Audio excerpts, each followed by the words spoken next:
Hi guys, welcome back to my channel, and today I will be showing you how to use Book Creator. Welcome to Book Creator. This quick tutorial will take you through creating your first book. 1. Add content to the page.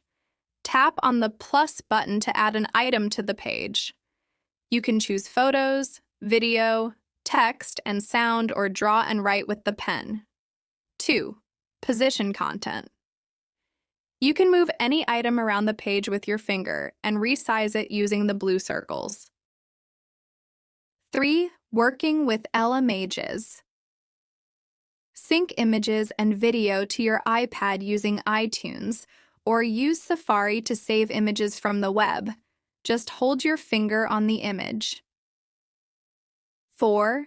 Using the inspector. The inspector shows options for adjusting an item, including deleting it. You can also use the inspector to set the page's color. 5. Give it a go. Why not explore Book Creator by adding some of your own content to this page? 6. Building your book. Tap on Pages and then Edit to work with the pages of your book. You can reorder with a long press.